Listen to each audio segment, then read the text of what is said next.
Hello friends, कैसे हो आप सभी। मैं आशा करता हूँ आप सभी स्वस्थ मस्त जबरदस्त होंगे।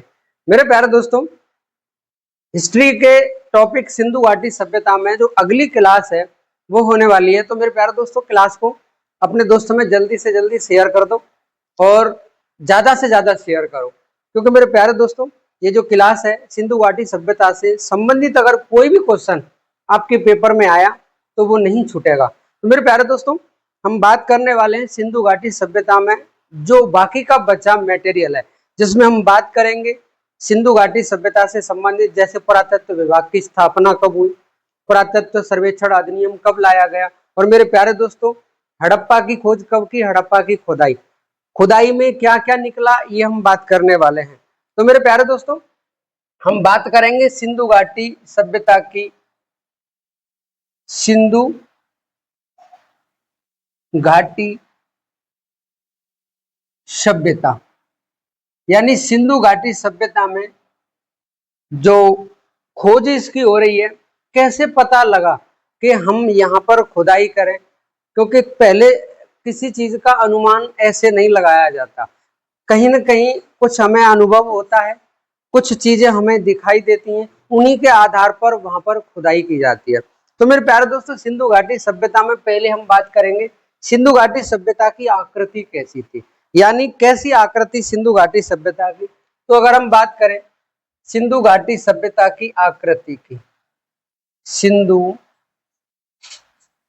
घाटी सभ्यता की आकृति, अगर हम बात करें सिंधु घाटी सभ्यता की आकृति, तो मेरे प्यारे दोस्तों सिंधु घाटी सभ्यता की जो आकृति थी वो त्रिभुजाकार थी। त्रिभुजाकार सिंधु घाटी सभ्यता की आकृति कैसी थी? तो सिंधु घाटी सभ्यता की आकृति त्रिभुजाकार थी। अब त्रिभुजाकार की अगर हम बात करें तो त्रिभुजाकार कैसे? तो वो त्रिभुजाकार इस तरीके से थी जैसे भारत में सिंधु घाटी सभ्यता का सबसे उत्तरी बिंदु मांडा था। मांडा यह उत्तरी बिंदु है, वहीं पूर्वी बिंदु यहां पर था जिसका नाम था आलमगीरपुर।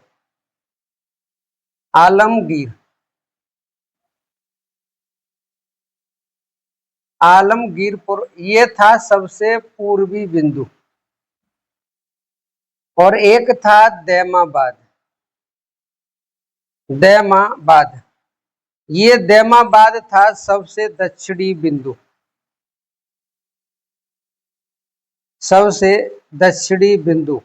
और एक था सुतकांगेडोर,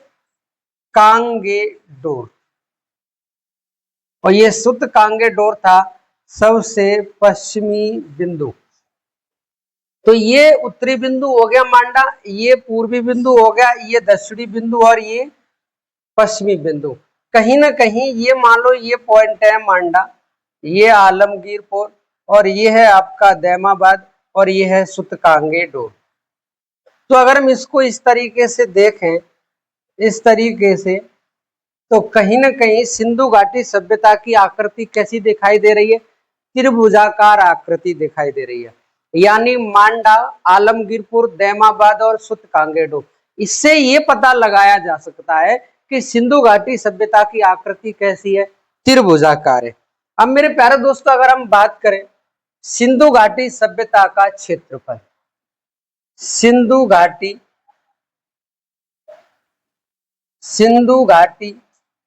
सभ्यता का क्षेत्रफल, यानी सिंधु घाटी सभ्यता का क्षेत्रफल कितना है? तो मेरे प्यारे दोस्तों, सिंधु घाटी सभ्यता का क्षेत्रफल 12,99,600 वर्ग किलोमीटर, यानी सिंधु घाटी सभ्यता कितने क्षेत्रफल में फैली हुई थी? तो 12,99,600 वर्ग किलोमीटर। इसको हम लगभग में 13 लाख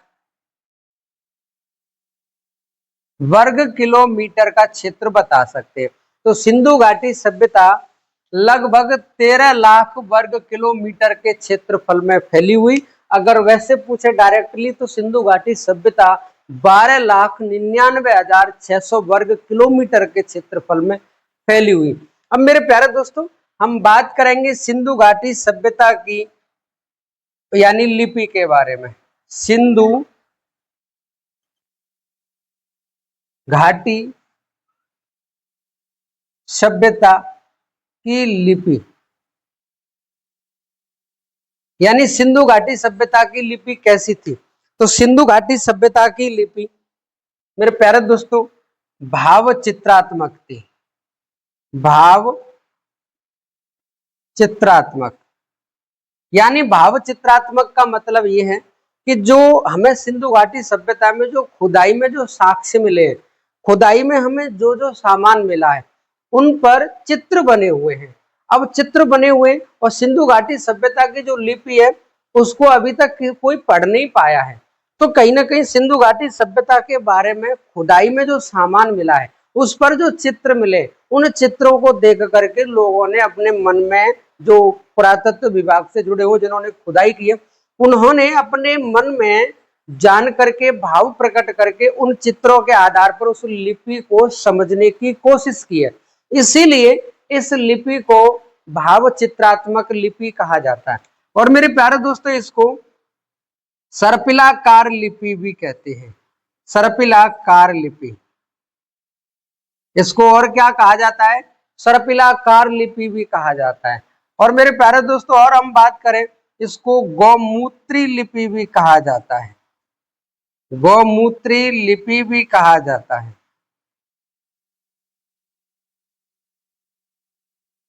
और इसको गौमूत्री के साथ साथ मेरे प्यारे दोस्तों यानी भाव चित्रात्मक इसको कहते हैं, सर्पिलाकार इसको कहते हैं, गौमूत्री लिपि इसी को कहते हैं, और इसी को कहते हैं वुस्टाफेदन। वुस्टाफेदन, वुस्टाफेदन यानी, और इस लिपि को क्या कहा जाता है? तो इसी लिपि को कहते हैं वुस्टाफेदन। तो मेरे प्यारे दोस्तों सिंधु घाटी सभ्यता की आकृति, सिंधु घाटी सभ्यता का क्षेत्रफल और सिंधु घाटी सभ्यता की लिपि पेपर में अक्सर करके आती है, इसीलिए आप इसको नोट कर लो। हम आगे बात करने वाले हैं सिंधु घाटी सभ्यता की ओर सबसे पहले ध्यान आकर्षित कब हुआ था, और सबसे पहले भारत की खोज के लिए और दक्षिण मध्य एशिया की खोज के लिए एक संस्था बनाई गई। वो कौन सी बनी, कब बनी और उसका अध्यक्ष कौन था, हम उसके बारे में बात करने वाले हैं। आप इसको नोट कर लिया होगा। आगे हम बात करने वाले हैं सिंधु घाटी सभ्यता के लिए उससे पहले भारत में जो खोज की जा रही थी उसके लिए एक सोसाइटी का गठन किया गया। मेरे प्यारे दोस्तों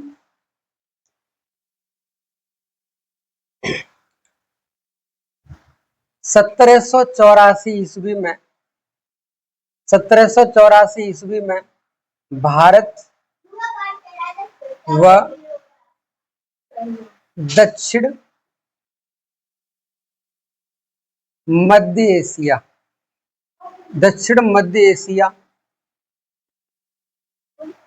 की खोज के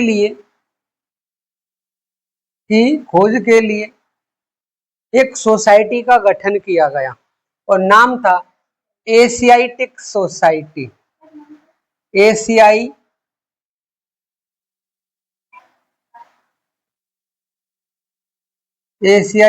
सोसाइटी, एशियाटिक सोसाइटी यानी एक सोसाइटी का गठन किया गया, नाम था एशियाटिक सोसाइटी। यानी ये खोज किसके लिए किसकी की जाएगी? एक तो भारत की और दक्षिण मध्य एशिया की खोज के लिए एक सोसाइटी का गठन किया गया, नाम था एशियाटिक सोसाइटी। और ये एशियाटिक सोसाइटी का गठन कब किया गया? 1784 में। और इसके अध्यक्ष थे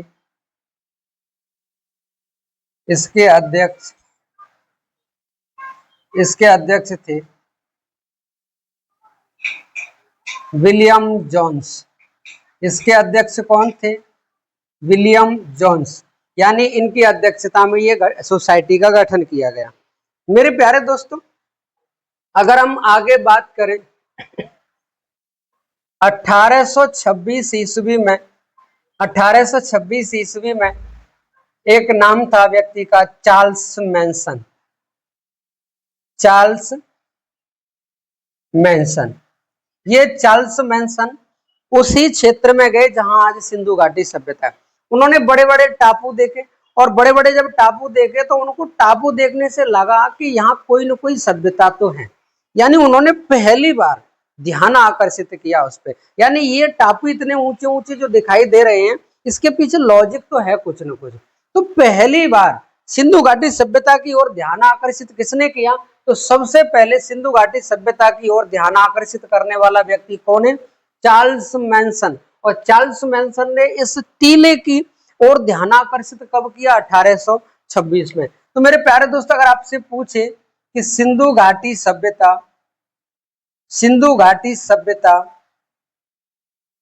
की ओर ध्यान आकर्षित करने वाला कौन था? ध्यान आकर्षित,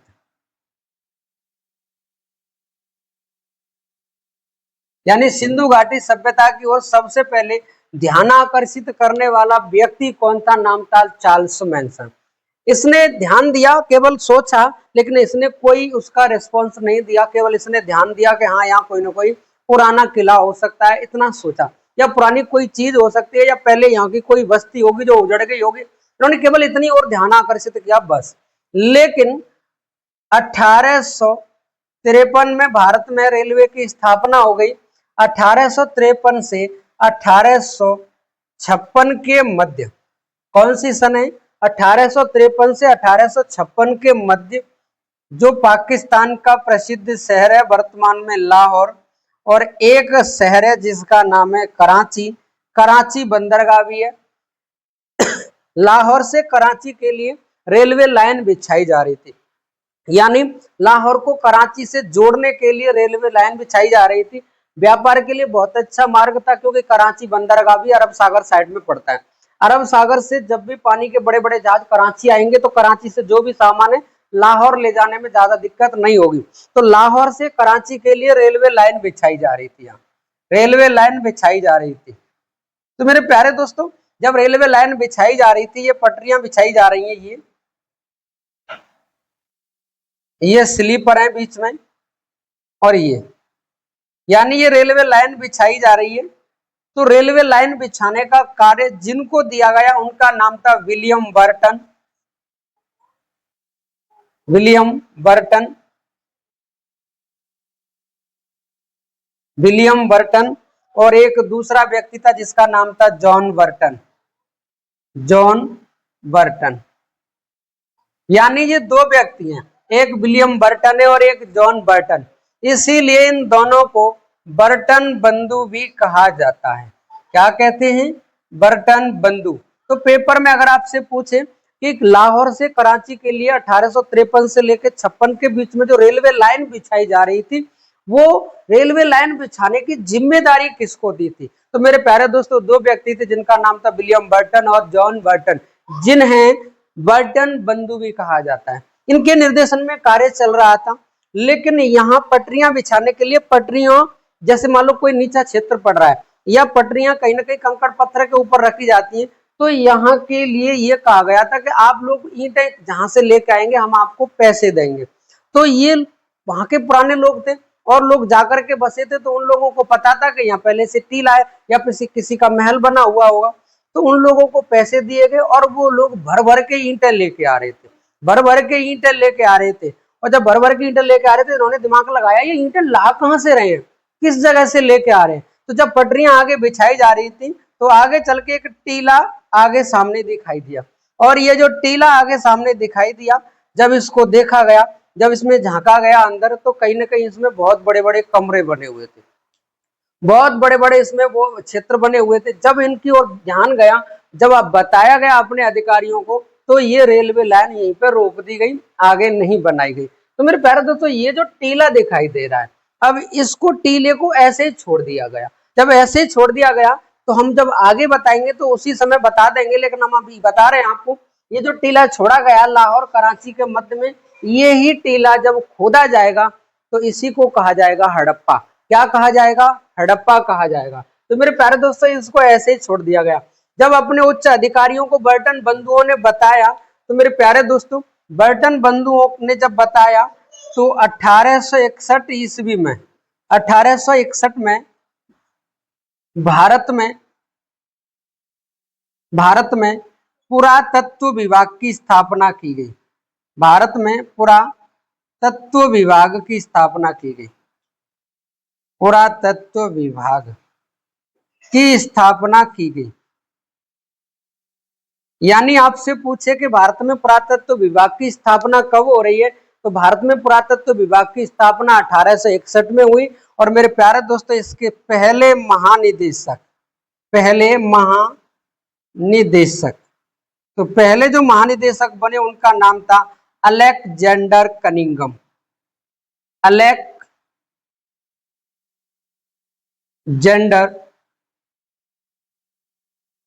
कनिंघम, यानी इस पुरातत्व विभाग के पहले अध्यक्ष कौन थे, तो नाम है अलेक्जेंडर कनिंघम। और ये जो अलेक्जेंडर कनिंघम है ना, ये अलेक्जेंडर कनिंघम को ही कहा जाता है भारतीय पुरातत्व विभाग का जनक या पिता। यानी अलेक्जेंडर कनिंघम है ना, ये ब्रिटिश सेना में सैनिक भी हैं और एक इंजीनियर भी हैं। तो इन्होंने सरकार से कहा कि आप एक पुरातत्व विभाग सर्वेक्षण की स्थापना कर दो। वो पुरानी इमारतों की खोज करेगी और मेरे प्यारे दोस्तों, खोज करके ये अंकित करने का प्रयास करेगी कि ये किस समय की है। तो ऐसी कंडीशन में अलेक्जेंडर कनिंघम के कहने से भारत में पुरातत्व विभाग की स्थापना हुई। अगर आपसे पूछे कि भारतीय पुरातत्व विभाग की स्थापना कब हुई, तो भारतीय पुरातत्व विभाग की स्थापना 1861 में किसके कहने से हुई, नाम अलेक्जेंडर कनिंघम। भारत में भारतीय पुरातत्व विभाग का पिता किसे कहा जाता है, भारत में भारतीय पुरातत्व विभाग का जनक किसे कहा जाता है, नाम क्या आएगा, अलेक्जेंडर कनिंघम। तो मेरे प्यारे दोस्तों, आप इसको नोट कर लो। हम आगे बात करने वाले हैं कि भारत में पुरातत्व विभाग की स्थापना तो हो गई, लेकिन इसके लिए कोई अधिनियम नहीं लाया गया। अब ब्रिटेन की संसद में अधिनियम लाया जाएगा। अधिनियम के अनुसार भारत में पुरातत्व विभाग स्थापना हो जाएगी, एक कानूनी अधिनियम बन जाएगा। फिर उस समय भारत में कौन बनेगा महानिदेशक और वो किसके समय पर अधिनियम लाया जाएगा, तो मेरे प्यारे दोस्तों हम उसके बारे में बात करेंगे। आप इसको नोट कर लो, नोट कर लिया होगा। अब हम बात करने वाले हैं कि ये जो हड़प्पा सभ्यता है, इसके लिए जो पुरातत्व विभाग की स्थापना की गई है, इसको कानूनी रूप कब दिया गया, तो मेरे प्यारे दोस्तों ब्रिटेन की संसद में एक अधिनियम लाया गया, एक एक्ट लाया गया। अधिनियम हो या एक्ट हो, दोनों का मतलब एक ही है मेरे प्यारे दोस्तों। नाम था प्राचीन स्मारक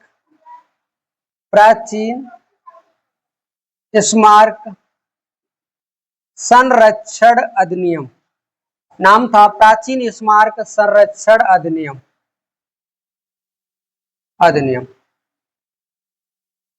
1904।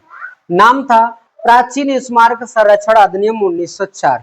मेरे प्यारे दोस्तों, जो 1861 में पुरातत्व विभाग सर्वेक्षण की स्थापना हुई है, वो केवल उत्तर भारत के लिए और मध्य भारत के लिए बनाया गया। तो उत्तर भारत में जो भी स्थल हैं प्राचीन, उनकी जांच की जाएगी, उनकी खुदाई की जाएगी, उनकी खोज की जाएगी। और मध्य भारत में विशेषकर बौद्ध स्तूपों को लेकर के और बौद्ध तीर्थ स्थलों को लेकर के ये सर्वे स्टार्ट किया गया मेरे प्यारे दोस्तों। लेकिन ये प्राचीन स्मारक संरक्षण अधिनियम 1904 लाया गया ब्रिटेन की संसद में, ये पारित भी हुआ और इसके अनुसार पूरे भारत में प्राचीन स्मारकों की खोज की जाएगी। मेरे प्यारे दोस्तों, स्मारकों की सबसे पहले क्या होगी, पहले खोज होगी। खोज होने के बाद में उनकी, मेरे प्यारे दोस्तों, जो खोज है उनकी मरम्मत कराई जाएगी, और मरम्मत कराने के साथ साथ मेरे प्यारे दोस्तों इनको नष्ट होने से रोकना होगा। और सबसे बड़ी बात ये थी कि जो प्राचीन स्मारक हैं उनमें जो कलाकृतियां हैं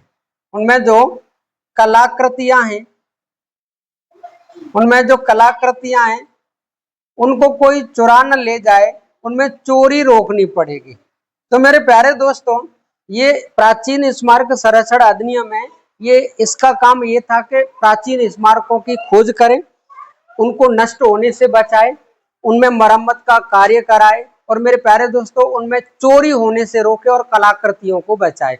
ये इसका काम था। जो 1861 में पुरातत्व विभाग की स्थापना की गई थी, उसका काम केवल उत्तर और मध्य भारत के लिए था। अब मेरे प्यारे दोस्तों इस प्राचीन स्मारक संरक्षण अधिनियम के आधार पर ही भारत में 1904 में और स्थापना किसकी हो जाएगी? एएसआई की। किसकी स्थापना हो जाएगी? एएसआई की स्थापना हो जाएगी। एएसआई का मतलब होता है archaeological survey of India. Archaeological survey of India का मतलब होता है भारतीय पुरातत्व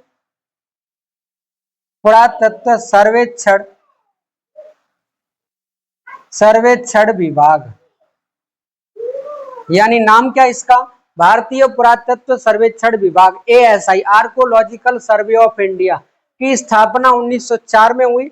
अब ये पूछता है जिस समय इसकी स्थापना हुई उस समय भारत में वायसराय कौन था? तो उस समय भारत में वायसराय नाम था कर्जन। कौन था? कर्जन। यानी आपसे पूछे कि प्राचीन स्मारक संरक्षण अधिनियम जब लाया गया 1904 में, तो उस समय भारत का वायसराय कौन था? उस समय वायसराय कर्जन था। और मेरे प्यारे दोस्तों उस समय इसका महानिदेशक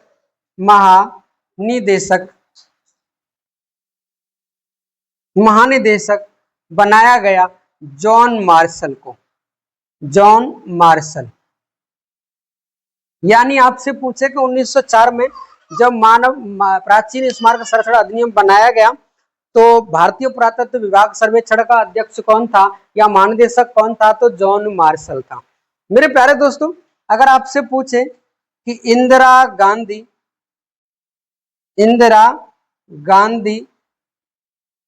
मानव संग्रहालय, यानी इंदिरा गांधी मानव संग्रहालय या मानव संग्रहालय, इंदिरा गांधी मानव संग्रहालय या मानव संग्रहालय कहां पर है? तो आप बता देना। ये भोपाल में है। कहां पर है? ये भोपाल में है। इंदिरा गांधी मानव संग्रहालय या मानव संग्रहालय कहां पर है? भोपाल में है, क्योंकि क्वेश्चन पेपर में आ सकता है। अगर आपसे पूछे ये इंदिरा गांधी मानव संग्रहालय या मानव संग्रहालय किसके अधीन आता है? तो मेरे प्यारे दोस्तों ये आता है संस्कृति मंत्रालय के अधीन आता है। ये किस मंत्रालय के अधीन आता है? ये संस्कृति मंत्रालय के अधीन आता है। तो मेरे प्यारे दोस्तों इसको आप नोट कर लो। हम बात करने वाले सिंधु घाटी सभ्यता के सबसे पहले स्थल हड़प्पा की खुदाई की जाएगी। और मेरे प्यारे दोस्तों खुदाई में क्या मिलेगा, हड़प्पा कहां पर है, हम उसके बारे में बात करने वाले हैं।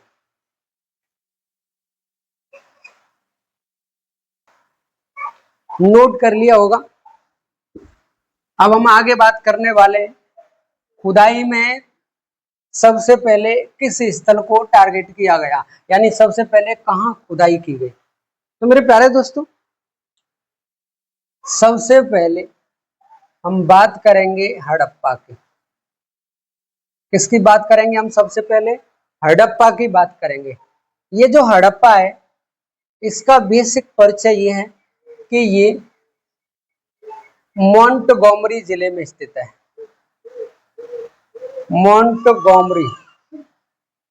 मोंटगोमरी जिला, ये कौन से जिले में स्थित है? ये मोंटगोमरी जिले में स्थित है, जिस जिले का नाम है वर्तमान में शाहीवाल। क्या नाम है इस जिले का नाम वर्तमान में? शाहीवाल जिला। ये मोंटगोमरी जिला वर्तमान में पंजाब प्रांत में स्थित है और ये पंजाब प्रांत पाकिस्तान वाला है। अगर आपसे देश पूछे तो देश पाकिस्तान। कौन सा देश है? पाकिस्तान में स्थित है। अगर आपसे पूछ ले नदी तो नदी है रावी। कौन सी नदी है? रावी नदी है। और मेरे प्यारे दोस्तों ये जो रावी नदी है इसे परुसड़ी नदी भी कहा जाता है। इसे क्या कहते हैं? इसे परुसड़ी नदी भी कहा जाता है। मेरे प्यारे दोस्तों सिंधु घाटी सभ्यता में सबसे पहले जिस स्थल की खुदाई की गई, जिसकी खोज की गई, वो है हड़प्पा। यानी सिंधु घाटी सभ्यता में सबसे पहले अगर कोई टीला खोजा गया है, जिसकी खुदाई की गई है, तो वो है हड़प्पा। ये हड़प्पा मोंटगोमरी जिले में स्थित है, वर्तमान में साहिवाल नाम है जिले का। ये पंजाब प्रांत में है और ये पाकिस्तान वाले पंजाब में, यानी हम ये कह सकते हैं हड़प्पा पाकिस्तान में है वर्तमान में। जिस समय ये भारत में थी उस समय इसकी खुदाई की गई थी। मेरे प्यारे दोस्तों, ये नदी अगर पूछे किस नदी के तट पर है हड़प्पा, तो ये रावी नदी के तट पर है। किस नदी के तट पर है? रावी नदी के तट पर है। और रावी नदी के ये दाहिने स्थित है। कहां पर स्थित है? रावी नदी के दाहिने हाथ पर स्थित है, दाहिनी ओर स्थित है। मेरे प्यारे दोस्तों, ये जो हड़प्पा है, इसकी अगर आप बात करें खुदाई की, तो इसकी खुदाई 1921 में की गई। यानी हड़प्पा की खुदाई कब की गई? 1921 में की गई। अगर आपसे पूछे खुदाई करता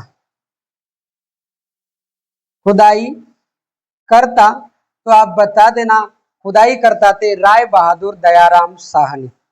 राय बहादुर दयाराम साहनी, यानी नाम क्या था इनका? राय बहादुर दयाराम साहनी।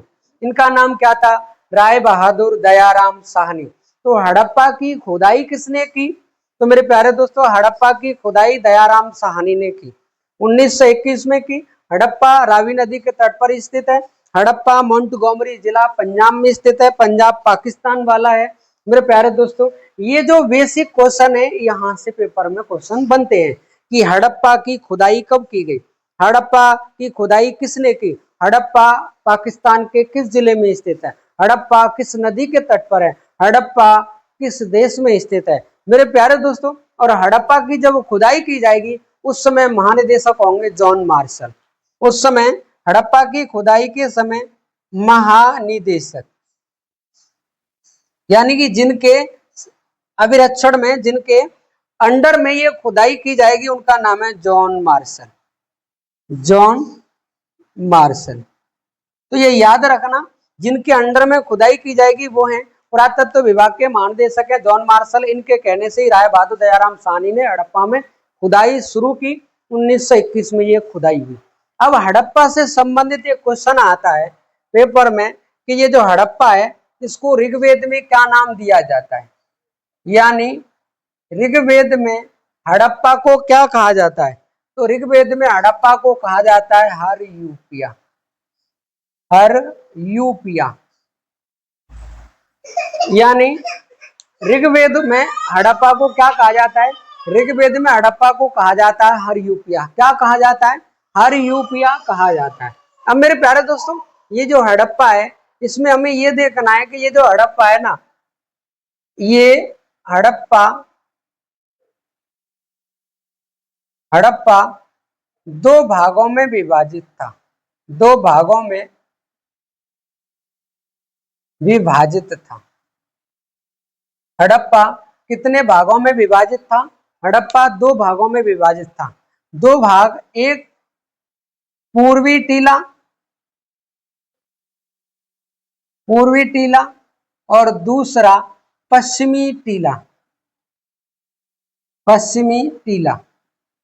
यानी हड़प्पा कितने भागों में बटा हुआ था? दो भागों में बटा हुआ था, एक पूर्वी टीला और दो पश्चिमी टीला। मेरे प्यारे दोस्तों, इस पूर्वी टीले की खोज 1926 ईस्वी में की। नाम है माधोवत्स ने। आपसे पूछे कि इस हड़प्पा सभ्यता के पूर्वी टीले की खोज किसने की? माधोवत्स ने की। कब की? 1926 ईस्वी में की। अगर वहीं हम बात करें पश्चिमी टीले की खोज 1946 ईस्वी में की गई। मेरे प्यारे दोस्तों, कब की गई इसकी खोज? 1946 ईस्वी में की गई। माधोवत्स ने की। इसकी खोज किसने की? इसकी खोज मार्टिन व्हीलर।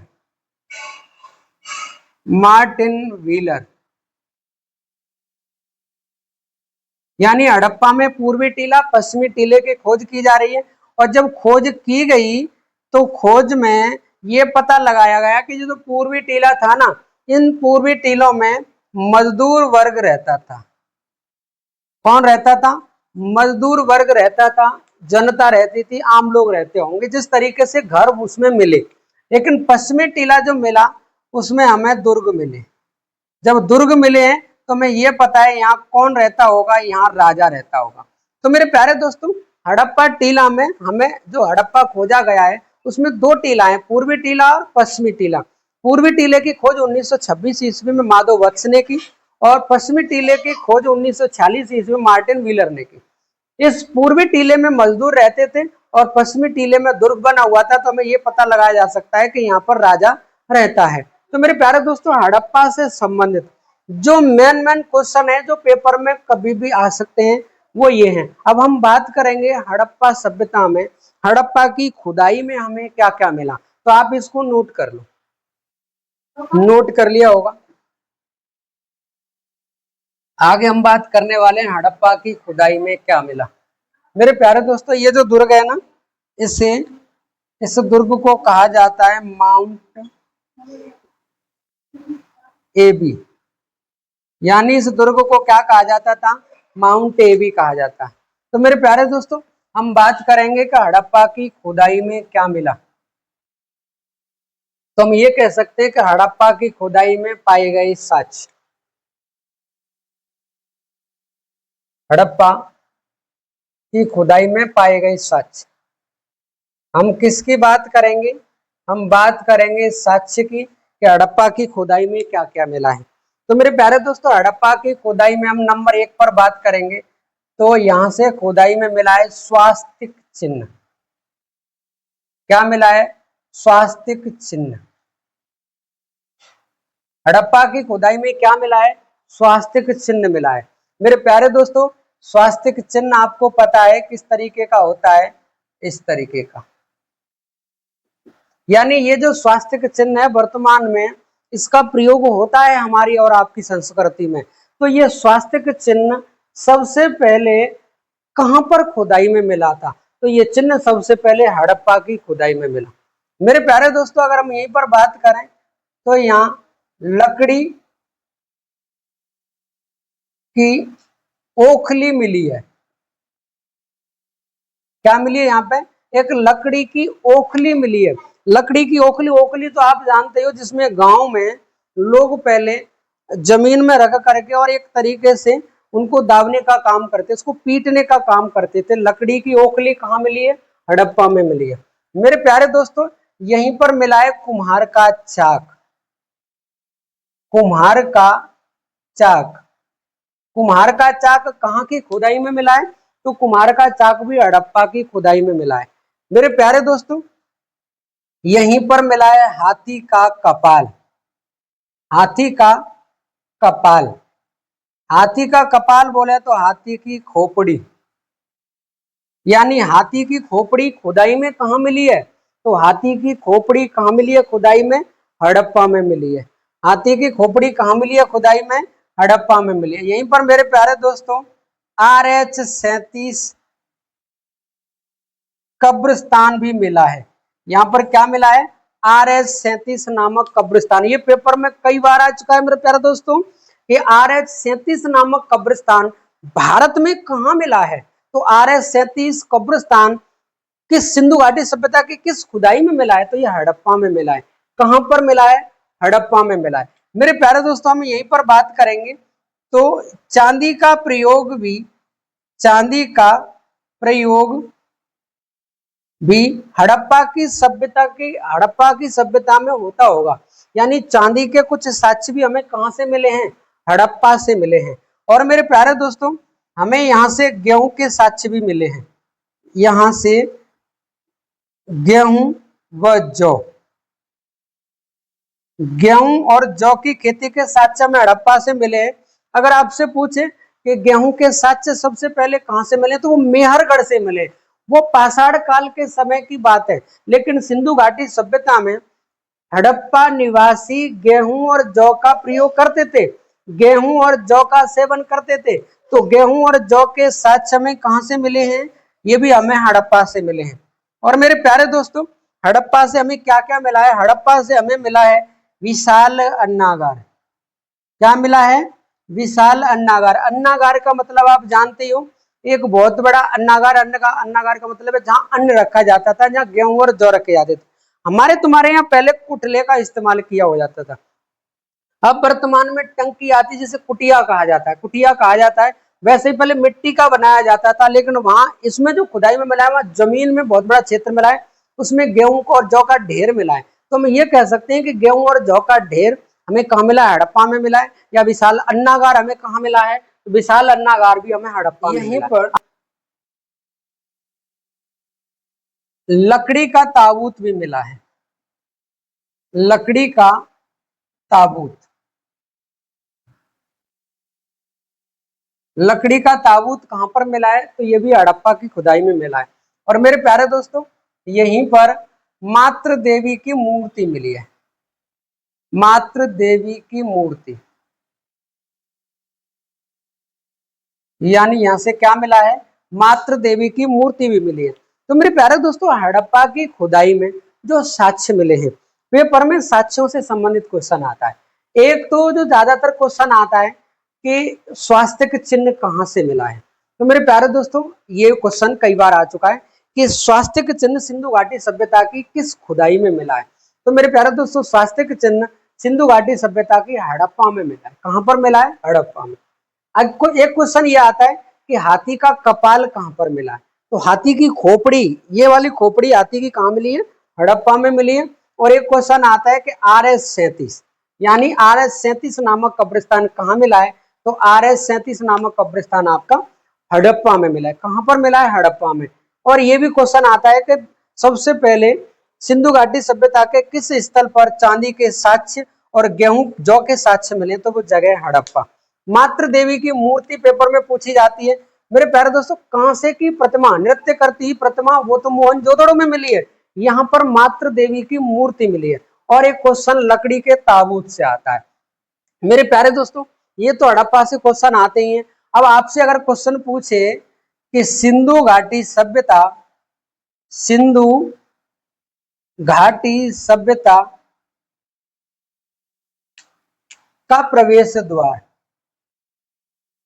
सिंधु घाटी सभ्यता का प्रवेश द्वार किसे कहा जाता है, तो सिंधु घाटी सभ्यता का प्रवेश द्वार जिसे कहा जाता है वो है हड़प्पा।